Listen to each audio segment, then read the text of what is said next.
My name is Anton Scholl. I'm originally from Chicago, and I'd written some songs a long time ago.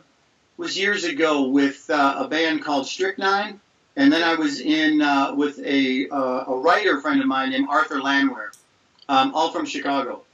And there was a lot of songs that have been written that really haven't gone anywhere, just for various reasons throughout the years. Bands disband, people separate, and there's a lot of good music out there, at least in my opinion, that I thought I'd like to bring back out. Now you're the bass player in the all of the work that you do. Is that I correct? play bass on most of the songs. I do have some people come in who will play bass on something, like Grove Street came in and their bass player played, and I do most of the singing. Now, do you have any other instrument that you kind of wish you became very versed at? You've got the bass, yeah. And I think you play the guitar a little bit. I'm pretty sure. I do. I sing, I play bass, and I play the foot pedals all at the same time. I cannot, for the life of me, get my left and my right hand to play the piano and sing at the same time. It just doesn't go. Wow, well, it's a good thing you don't like chewing gum. Yeah, then I'd be done. But that is a regret. I wish I was able to do that. Yeah, what? Play the piano or chew gum? Play the piano and chew gum. And chew gum. And sing at the same time. Yeah, I would love to be able to do that. But now there's a new way to spell action. It's midday, and rubbish transvestite Dave Darin is paying a visit. I'm from Philadelphia. Hello? Hello? Wooder. Take Broad Street North, right on Passyunk Avenue. Oh, you're from Philadelphia? Kind of like the mummers and cheesesteaks and pretzels. He's the best there is. That is so gay. Yeah. Hero. He's got his head up his butt, but he's really interesting. Listen, Dick, how would you like me to make your life a living hell? Do not go in there. See? One that would have been here. Interesting. This is why you're my favorite DJ on this. There's no place he won't go. Nothing he won't do. Are you threatening me? And no one Major wow factor he can't handle. Dave Darin. Yes, yes, yes!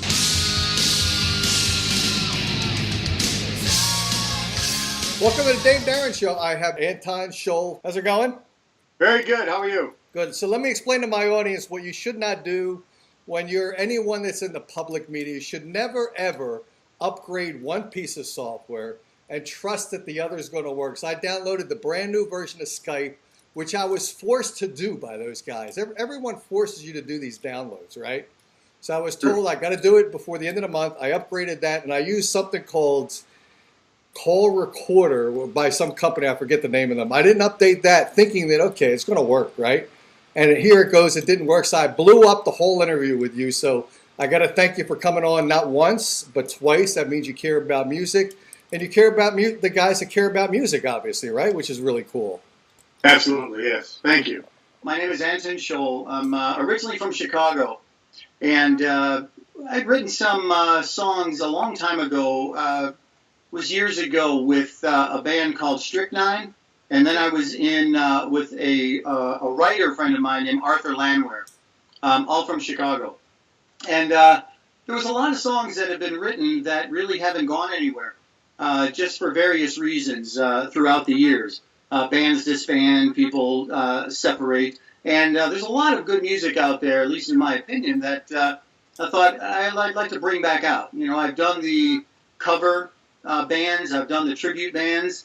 Still in a cover band in Arizona now, and I just decided that it was time to try to get this music out there. So my thought is put together a group of people and then feature different musicians playing on different instruments on every song. So that way every song has a different sound to it. I've always been the kind of person who doesn't like the same sound over and over and over again.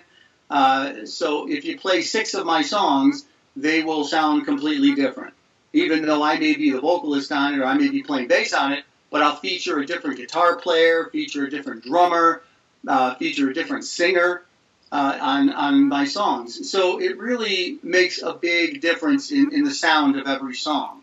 And we were in the studio, and there's a song that I did years ago with Arthur Landwehr called Love is a Crime.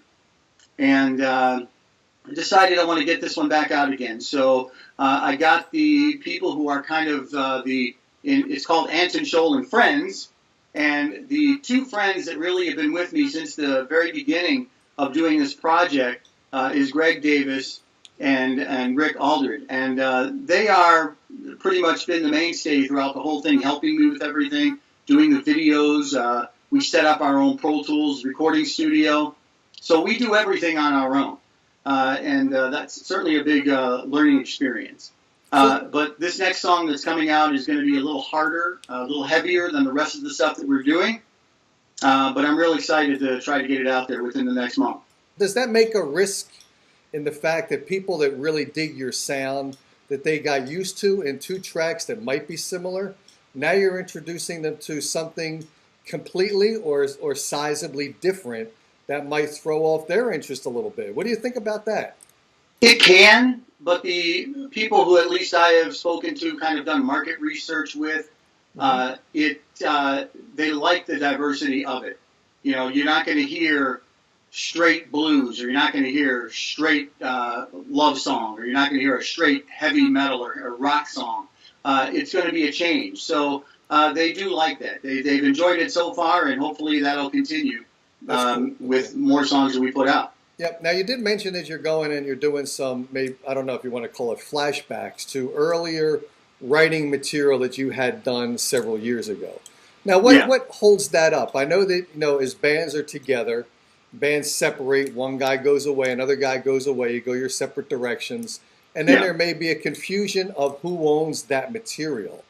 Is that one of the things that kind of threw this material into not being fully composed and written and available till now? Is that one of the items that came up? No, not at all. What happened was, in the case of like the band Strychnine in Chicago, a great bunch of guys. We're all still very good friends to this day, but we're all over the place. We're in Chicago, Arizona, and Greece, and in Las Vegas. So we're kind of everywhere. We had a great time in Chicago. We put out an album in 1996, and it sold fairly well. As a matter of fact, it's still on eBay for some odd reason. I still find it on eBay going for between $75 and $150. Wow! Selling cool. In New England or selling in the Netherlands. It's just it's crazy, but I think that's great. We don't see any of that money, but it's great to see the music out there. We had an opportunity when we recorded that album to do a tour. It was an Asia tour. And with our lives the way they were, we couldn't do it at the time. A lot of bands don't realize, or a lot of bands don't know, that when you're selected to go on a tour, it's on your dime. You're paying for everything. You may get $50 or $100 or $200, whatever it is, to play a show, to do an opening act for a national group. But you have to buy your own merchandising. You have to get to the shows, and you're responsible for selling all of your own merchandising. So that's how you make your money. I've seen many bands go out for 6-month, 8-month tours and come back either flat broke. Very rare that they break even, but most of them come back and break up because of the fact that they lost all their money. We decided not to do that tour just because our family lives were already established, and we couldn't break away from our jobs and our family for 8 months at a time. It's a huge risk. Are you going to leave your job? Are you going to leave the security of that job and not know what's going to happen out there? You may or may not make money. They could make money if you hit it big. But really, I mean, most of the musicians that are going to be listening to the show, they realize that what's the chances of hitting it big, even on one song? It's very rare.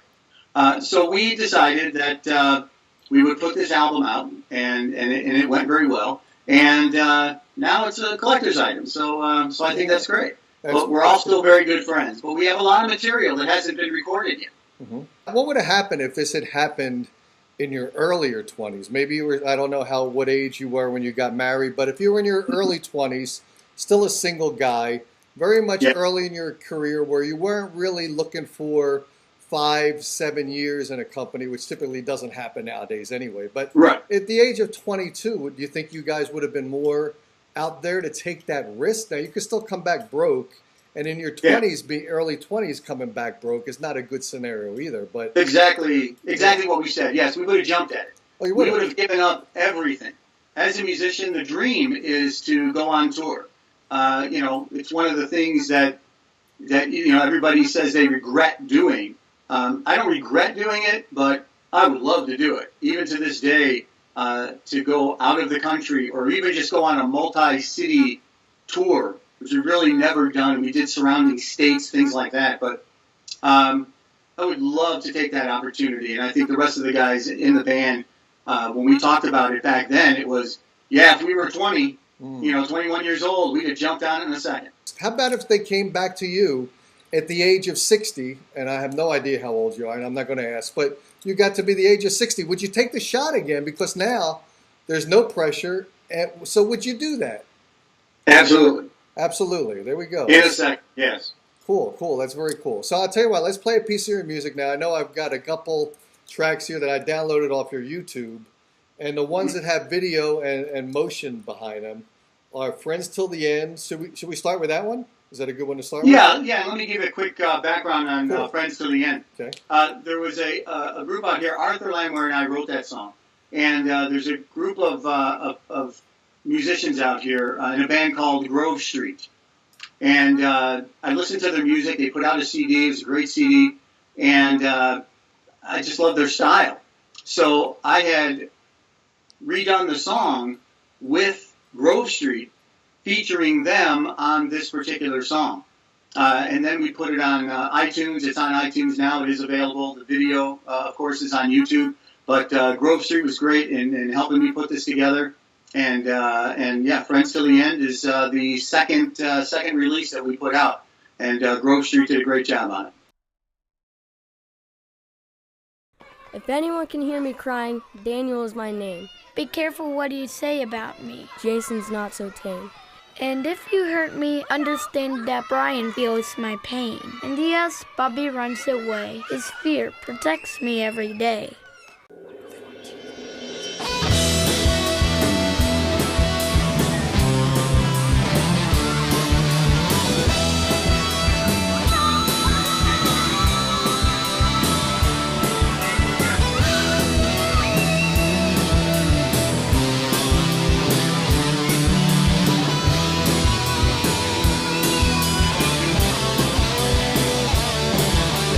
Daniel's love won't let him feel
So tell me about the music scene. Now you're in Arizona. I did not know that when I interviewed you the first time.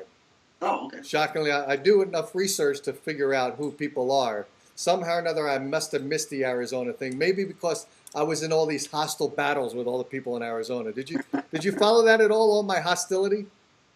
Yes, but I can't say that I blame you on any of that. But I also would say that it's your passion that was more so what people, went after for some odd reason. You have a passion for wanting musicians to be out there and wanting musicians to be heard, and you're telling people in Arizona, you're not supporting anyone. You're not supporting my show, you're not supporting what I do, and you're not supporting the musicians out there. And I get that. I can see that, being a musician and being on this side.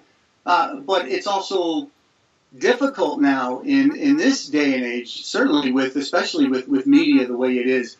People don't go out and buy records much anymore.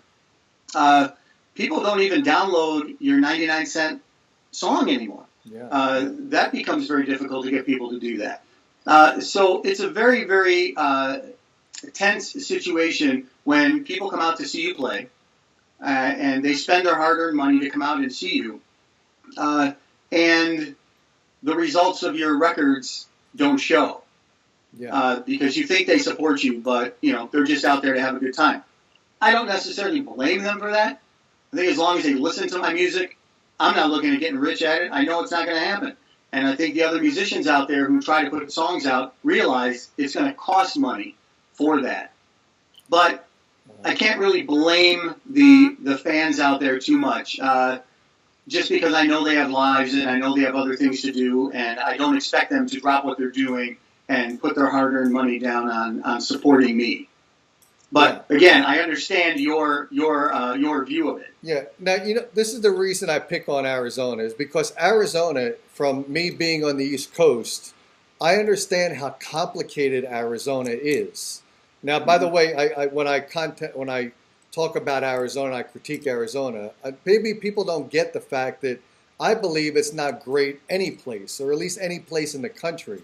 I hear bright spots in Germany or different places like that, Asia, for maybe more. I don't know much about everything outside the United States, but I do know that in New York City, it's kind of easier from one perspective because people there are there to be entertained.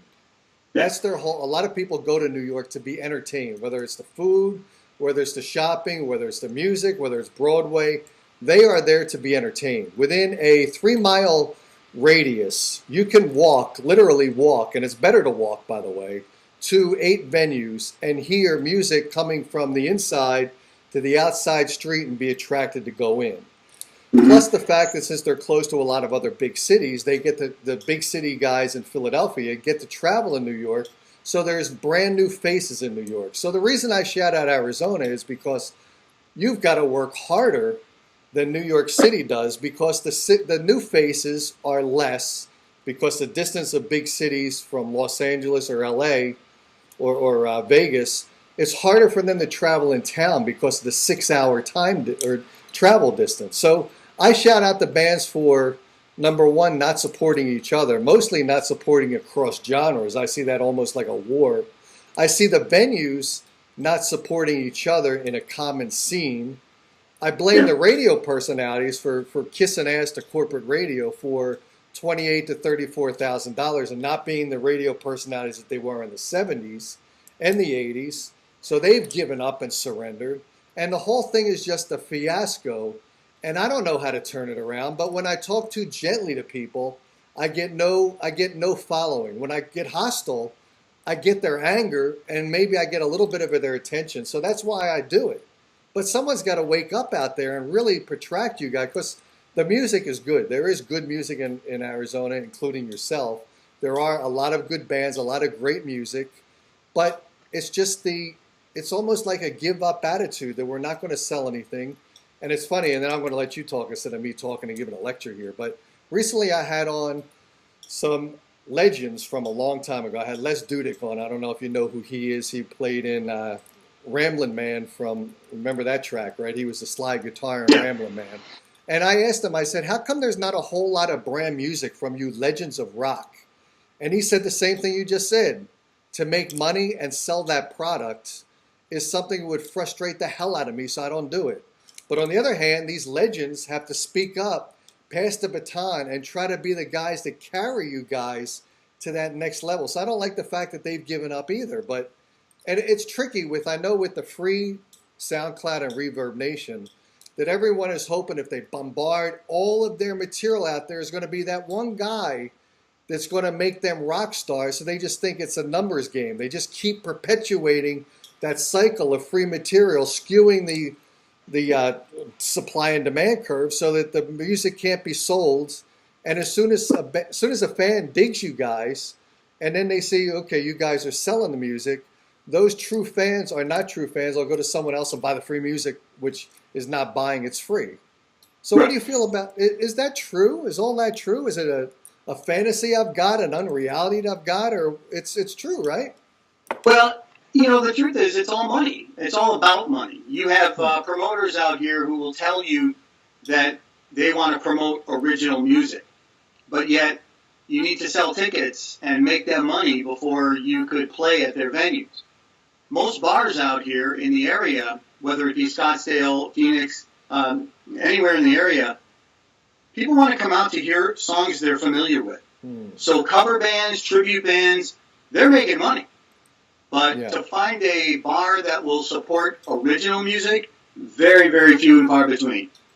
And I will certainly put this shout out to people in Arizona when they're watching this, that if you know of other venues, please let me know, because I would love to start playing some of these venues and start to get out there and do the original shows rather than playing the local bars. But again, I'm in a cover band, so I see the difference between you can go out and play, make a couple $100 and have a great night, or you can play your original music and not make anything. So that's the unfortunate truth. But the satisfaction, when you get to my age, the satisfaction of getting your music out there, and certainly maybe having people playing your music is an overwhelming satisfaction. And the fact that my band, the Anton Scholl and Friends, is featuring other musicians, I want to try to start something to have these other musicians on there promoting themselves and promoting my music along with them, and maybe that will catch on. So this is more of a, let's see if we can change the attitude of Arizona and other states to start featuring each other. There is no competition. I'm a bass player and I'm a singer. If you're a better bass player than I am, I want you on my single. If you're a better singer than I am, and I think that your voice is going to do well on my ballad or on my heavy metal or my hard rock song, I want you on there instead of me. And I think that just comes with age and experience. There's a lot of musicians out there that'll say, it's my music and I only want to sing it and I'm only going to play it and nobody's going to, try to upstage me on that. That's long gone with me. I'm more about getting the music good, getting it right, and featuring the right people on those songs. There's got to be the people out there that have not heard original music in a long time, and if one of the radio stations took a gamble and put original music on for a little bit more quantity in their show, maybe they would pick up those people that have been neglected for such a long time and enlighten them and get new music out there to the people that really need it, want it, and would enjoy it. Would love that. If there was a DJ out here or somebody, are they still called DJs? I don't know. But radio personalities, or now they're called radio presenters, right? Can you believe that? Showing my age, yes. But if there were these radio personalities out there that did follow it and did try to support the music out here, that would be phenomenal. So I'm just one person trying to do what I can. We're going to try to put some shows together featuring other musicians that will hopefully, keep the trend going. And then maybe it'll catch on. And, we're looking in the next 6 months, or even if it's just 2018, putting our songs together, making sure they're out there, featuring the right people on the songs, and hopefully it'll catch on. Hopefully by 2018, you'll hear a lot more original music out in Arizona. So that's really the hope and plan. We really need to do something because there's a lot of talented musicians out there. There's a lot of great songs out there that can't be heard. And unfortunately, a lot of the music that is actually being broadcast and sold out there isn't very good in a lot of our opinions. We need, when's the last time you heard a good guitar solo? When's the last time you heard, drumming in the background that's not 4/4? There's just things that you hear, the bass lines, the vocals. Everything is electronic now. And a lot of music is just written in a studio on a keyboard. And there is no great guitar solos in there. Who was the last great guitar player to come out of the 90s or 2000s? I mean, there's not a lot. You don't hear about the Jimmy Pages and the Alex Lifesons and Jimi Hendrix. You don't hear about those anymore. Yeah, absolutely. And I think that's something that really needs to be brought back. Music's got to be brought back to basics, and it's got to be played where you can prove and show that you can play your instrument and still make something that the people are going to like. And that's what I'm trying to bring back. Okay. What kind of what's going through your head when you're writing a piece of music? Are the experiences that you've survived in your life part of your music? Are you able to fabricate and just come up with fiction when you're writing? What direction do you write, or do you write them both? Each song tells a story. There's no crazy lyrics in there that you have to kind of sit and ponder and take one way or the other, or try to analyze and overanalyze what the lyrics may mean. There's nothing like that. Each song tells an actual story. And in Friends Till the End that you just played, that song is about somebody, a child who has different personalities. And each personality comes out depending on how that child is treated. So you get that when you hear the song. And it kind of brings the whole song to life about all their personalities become friends till the end. They're all geared together to make Daniel, who is the character in the song, help him survive, and depending on the feelings that he's going through. In a song that you can play next is called "What Can Be," and that song was just written. It was written about my wife initially because we were two totally different people. So "What Can Be" is based on two totally different people who live two totally separate lives that you would never think paths would cross, and ended up being together. So that's what that particular video is about. And in the other song, "Blink of an Eye," written back when Strychnine was together in Chicago, that we never released or never recorded. Exactly, things can happen in the blink of an eye. There's been a lot of things going on in the world, a lot of things happening where one day is totally different than the other. And the whole song is about that. It can change in the blink of an eye. So everything tells a story. There's no craziness to have to deal with or go through to try to figure it out. And it's very cut and dry, and that's kind of how I like it. So it's really, what are you feeling at the time? What emotions are you going through at the time? And how can you express that into lyrics? And that's the big challenge, but that's how I do it. Okay, so let's play, what was it called? "What Can Be," right? Isn't that the What Can Be, yes. And I do want to say that on this particular song, again, we featured different people. I wanted a total change on this song. We brought in Adriana Elise. She is from Chicago, and she's putting out some originals right now. And she came in and did the vocal. I wanted her to do it's a duet, so I wanted her to do the second vocal line with me and do some backgrounds. And she came in the studio, did a phenomenal job, nailed it. And then on top of that, we brought in Kathy King, who is a concert violinist out here in Arizona. And again, a terrific musician. And she came in, she charted out the entire song. She laid down 3 tracks of violin. And I was amazed. These two young ladies came in and just blew me away in the studio. And it was a matter of 1 or 2 takes that we got everything done. And the song turned out, in my opinion. So hopefully everybody else will like that. And again, look up these musicians, because they're going to be, you'll definitely see them out there.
As you mentioned that the song we just played was written because of the diversity of yourself and your wife, and that's kind of the flow of right? So yes. I'm curious about this. For instance, my wife is a musician, and I'm a musician. I'm not as good a musician as my wife, but she's kind of a classical pianist, so she's a teacher as well, teaches piano. So I'm curious, is your wife musically inclined? Is she a musician at all? No. No. Is that good? Because now I can't imagine. Now, I'm sure she probably likes, appreciates the music that you write. I've got to believe that's true, right? She does. She does like What Can Be, because that was written about her, so she does like that one. She did say that the best one on the songs that I have put out was Friends Till the End. She does like that song. Okay. But she is not an avid goer to concerts. She is not a music person. We have totally different lives.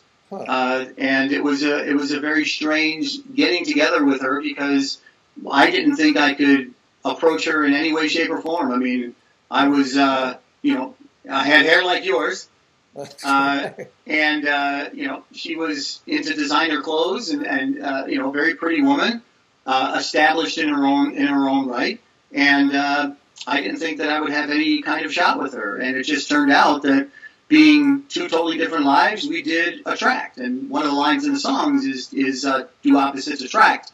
And we did. So do we have everything in common? No.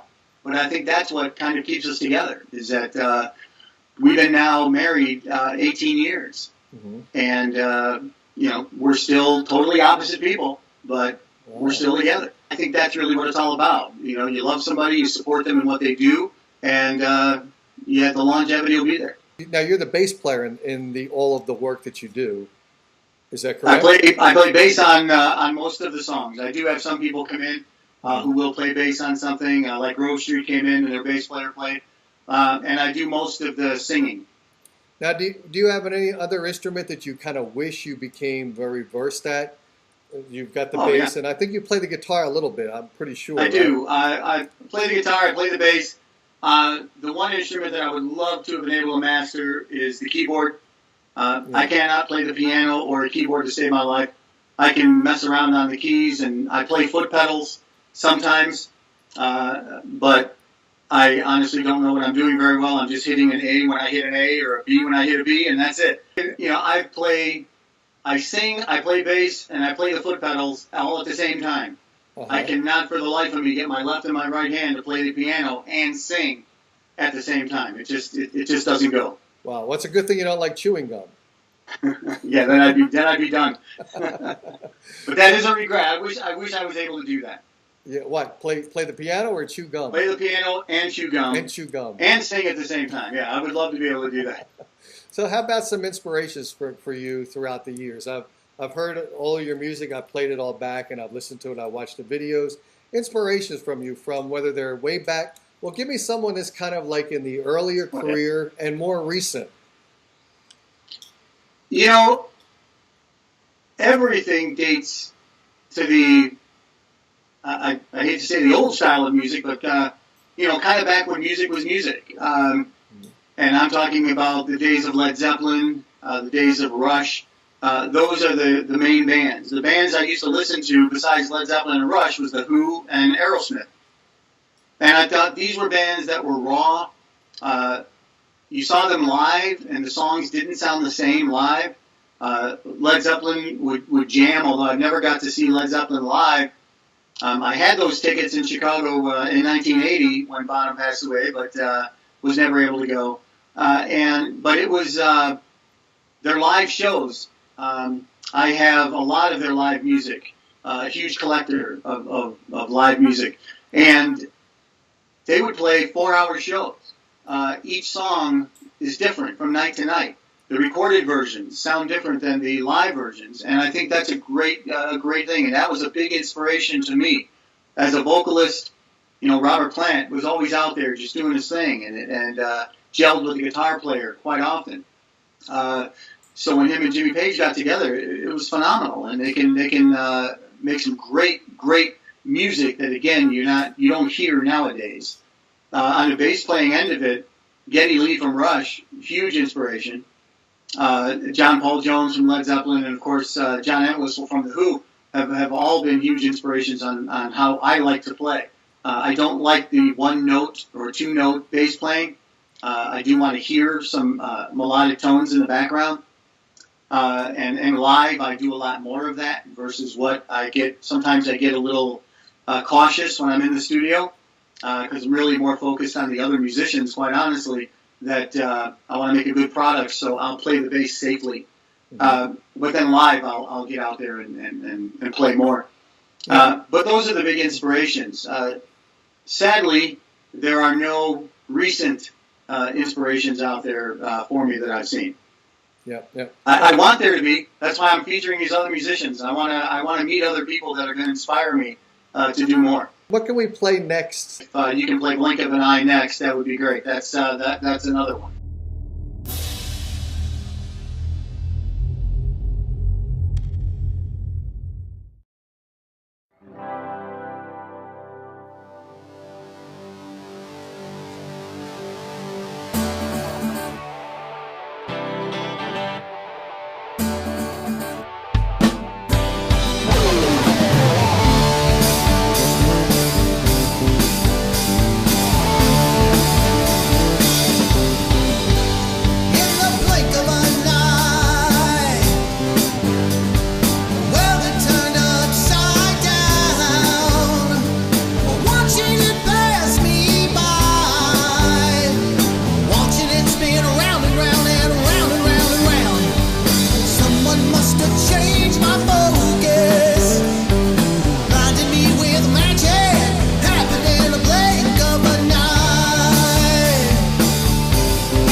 How about if a movie company came to you and they said, here's a song, and you kind of realized it was a very shallow, unmeaningful piece of music they were looking for.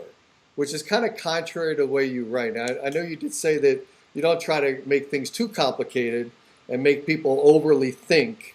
But I'm curious, would you be able to write a lot of music today, at least in my opinion, is written and it's very shallow, very unmeaningful, very unsoulful.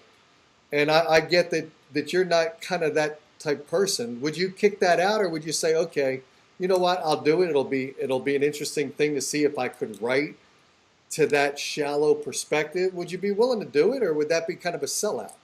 Well, no, I don't think it's a sellout at all. I would certainly be willing to do it because, one, it would be a different style of what I'm not used to, so I like the challenge. And, if somebody comes out and wants to hear a song like that to be played in a commercial or some type of background or a theme music to something else, it's not something that's going to necessarily be heard or something that you're going to want to stick in your head. So, I would do that right away. I think that changing up the styles and doing something completely different is what I live for. So, yeah, I would do that right away. If that company contacted you and said, okay, here's our movie, we had someone who was going to write a piece of music for it, they kind of dropped out, we might even be suing those guys because they promised us a piece of music, but now we've got only 4 weeks to pull this off. Pressure's on. Could you do it? Would you be the type of guy that could do that? Or are you more of a perfectionist that you've got to have everything the way that you wanted it, and you could never give out a product that was not perfected to the means that you are typically wanting it to be perfected? Would that be another challenge? And do you think your music would suffer from the rushed perspective versus the perfection that you may want to have achieved all the time? I don't think it would. It's kind of funny as to why, because I'm a jam musician.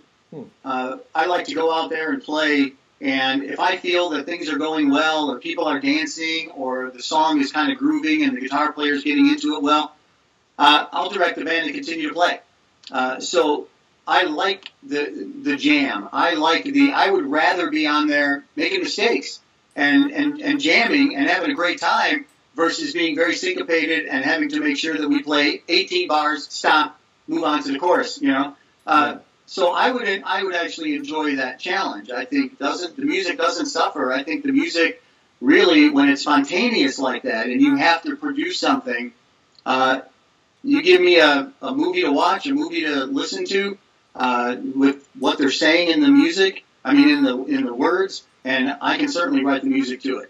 And lyrics to the songs behind it to follow what the movie's about. Cool answer. So yeah, I would enjoy that challenge. Okay, cool answer. Let's play the track. It's called Blink of an Eye, and then we're going to come back right after that and make sure we know how to hook up with you for future music. I know you're in the studio now, so you want to keep in touch with you for when that's coming out. So we'll be back with that as soon as we're finished playing the track, Blink of an Eye. Here we go. Thank you. Okay, we're back. We're rapping here with Anton. Got it right again, right? I have to think, though. I have to think. Actually, during this song being played, I was thinking, okay, let me make sure I pronounce this guy's name correctly. So we're back. I want to make sure people know how to hook up with all the musicians, whether they be in Arizona, New York City, Scotland, Sweden, and I've had bands on from that. I've also covered different genres. I had on, a couple of weeks ago, I had on the guys that wrote Star Trek Axonar. So I had some movie guys on. This week I have on one of the background vocals from the Prince Band. So I want to make sure that everyone knows how to connect with people no matter who they are, what genre of music they're in. Movies doesn't matter. So how do people engage with you? Are they better engaging you with Twitter, Facebook, your website? How do they do that? Well, yeah, mostly it would be Facebook and the website. The website is antonscholl.com. So it's just my name, ANTONSCHOLL.com. I'm on Facebook under Anton Scholl and Anton Scholl and Friends. And then Twitter is Anton Scholl Live. So there's many different ways to get a hold of me, and you can contact me on any of those formats. Send me messages, and be more than happy to hook up with people. Cool. Now I think you were at Club Red not too long ago, if I read that correctly. Is that right? Yeah. Corky Lang came into town. He's the original drummer from Mountain, and there's no other original members left. But he had came into town, and Club Red was looking for some original artists to play. And we went there. We did about a 35-minute set. It was a great time. People really enjoyed the originals, and that kind of inspired me to keep going and to try to put other shows together. really, even if I have to do them myself. We're going to put up we're going to try to look at venues, and we're going to try to do our own original showcasing of different music, different types of artists from the area, and really showcase other people, whether they be entrepreneurs or whether they be just startup businesses, musicians, whatever it may be. We're going to try to feature those people. So that's going to be coming up later this year, or in 2018 will be the bigger push when we have all our music cataloged and set.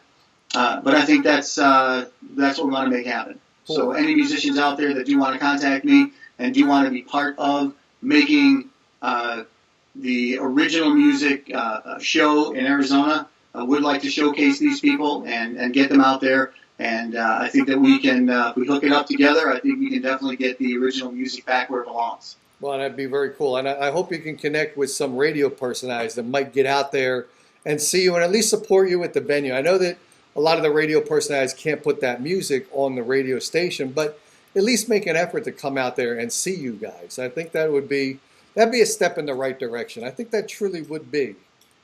Yeah, and if I can also say that the musicians, if you're out there listening to this and you're listening to some of my songs, I do collaborations also. So if you have music that you would like to collaborate on, where you want other bass players or other guitar players or other drummers to really put their talent into it, and I'll give you an example. You can see the differences in the songs that you played. You played 3 songs. You played Friends to the End, you played What Can Be, and you played Blink of an Eye. On Blink of an Eye, very talented musician, Rob James was a drummer on Blink of an Eye. And I was actually in a Rush tribute band with Rob. Phenomenal drummer, and he came out and he put in his spice on that song that was a complete change from the drums on the other songs. So if you're a drummer, if you're a bass player, if you're a singer that has a different style that you want to try to get out there, don't look at it from the standpoint of, oh, that's not my thing, or what I play as a musician is not your thing. We can still get together and make it your thing. So that's what we're looking for. Change it up, get the music out there, and get people together. And that's a cool idea, because I know a lot of bands, they're the typical, not typical, nothing's typical. We don't want them to think anything is typical. It's all interesting, but you'll have a band with the 4 guys in it who have been around for a long period of time, and it's hard to keep a band together, I know that, but you'll have a band that's got this consistent 4 guys. And that's their gig, and I'm cool with that. That's what they want to do, because at least they know what's going to come from each of those products. Yet there is the reverse side of that if you have different participating musicians within a gig that gets that new variety of sound in there, it kind of energizes the guys that are, for instance, when you play with these other guys, it's just an excitement level, just that you're going to get something tweaked a little bit differently, even if it's the same song that you played before.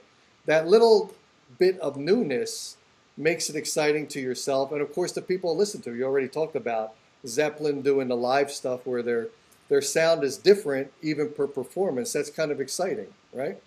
Yeah, for sure. Do you like live music? I'll tell you something. When I was younger, and I used to listen to the recorded music in a studio, and then I pick up an album that had live music, I used to hate the live music because I used to hate the background noises, the clapping, the coughing.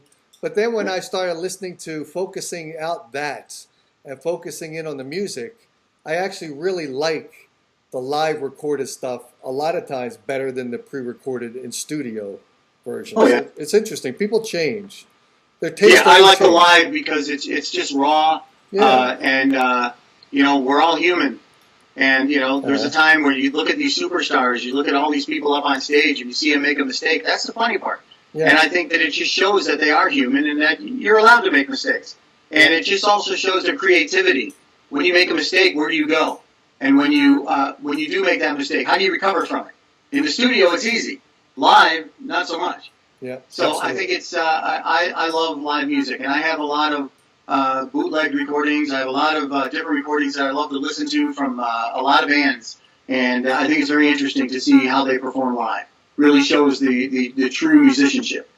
Cool. So make sure all the guys listen to this, check out Anton Scholl, Anton Scholl. Make sure you hook up with him for a couple things, for getting involved in live music from a perspective of originality and just to collaborate with each other. Hook up with Anton if you want to maybe get involved in some of his projects, because he has a diverse amount of musicians involved in what he does. And just in general to support Anton and all of the efforts he pulls together.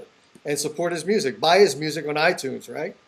Yes, they're all available on iTunes. Buy everyone's music on iTunes. Let's not limit it to you. Buy everyone's music on iTunes and support these guys, no matter where they are. Throw them what they need. They need to be creative. They need an outlet, but they need an inlet, which is the support from you guys who truly believe you're fans. Prove that you're fans of these guys and support them. Okay? Yes, definitely want to thank the people out there, and thank you, Dave. I really appreciate it. It's people like you that will hopefully keep this thing going and music out there back where it belongs. Cool, man. Thanks again for being on the show and putting out with me a second time. Thank you.